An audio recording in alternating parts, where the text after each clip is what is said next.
All right, you're going to learn how to add a user and delete a user using PowerShell.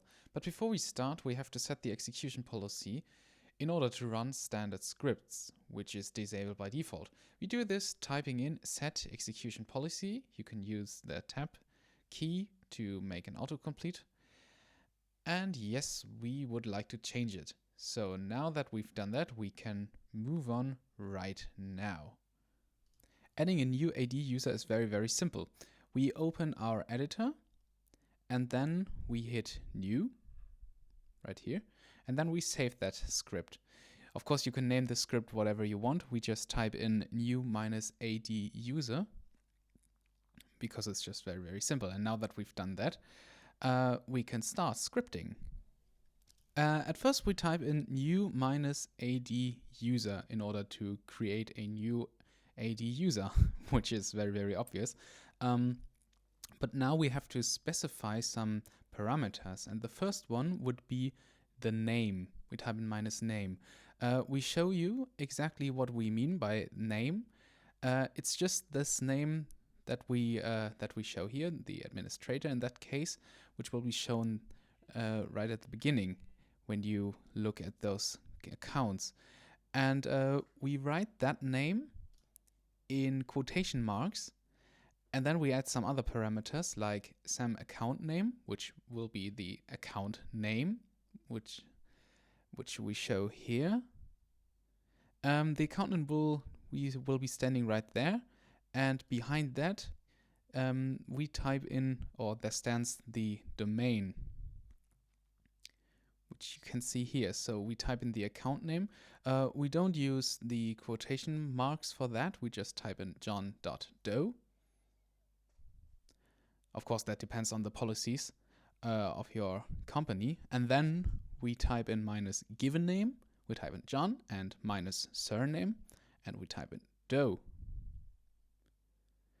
And the last parameter would be the LDAP path. And this path specifies the directory in which the user will be created. This is very important for the administration. We type in cn equals users, comma dc equals homezone, and dc equals de. So now that we've done that, we can save the script, of course, and we can run it. And yeah, no mistakes occurred. We hit refresh, and there you go. You have our Doe John, this is the name, and all the other parameters that we typed in are shown exactly here. Of course, you can do it all manually, but with a script, it's just very simple. Okay, let's delete our user. This is again very simple. We create a new script, hitting new, and then again we save that script. You can again name it whatever you want. We type in remove -AD user. And it's very simple. We type in remove -AD user -identity, and then we type in the account name of that user, john.doe in that case, and then we hit -confirm $false. So we will delete the whole user, john.doe, and this -confirm parameter just means that no warning will show up. So we just delete the user instantly. So the next step would be to create an AD organizational unit. You could think of an organizational unit as basically a directory in which you store all your accounts and all your users. And we create one, creating a new script, of course. We type in here new -AD organizational unit.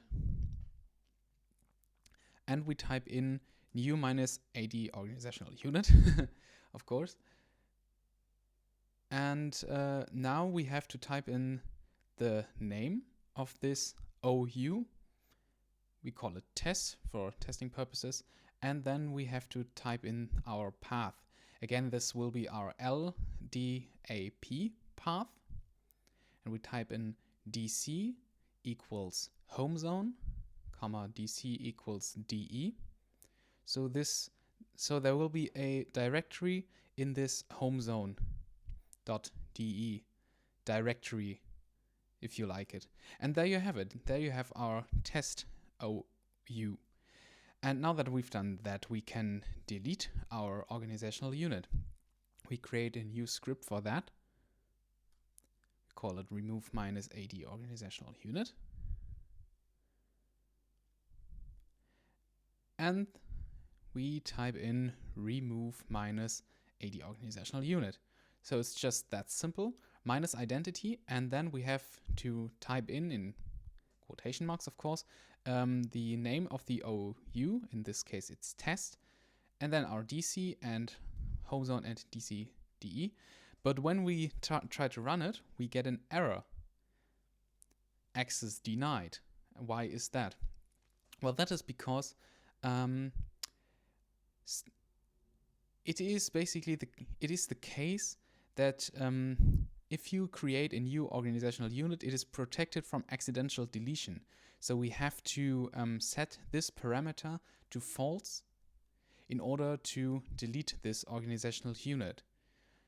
We can do this by typing in set -organizational unit, and then we type in some quotation marks, and in those quotation marks we type in the name of our organizational unit, comma DC equals home zone, comma DC equals D. Of course, this depends on your domain.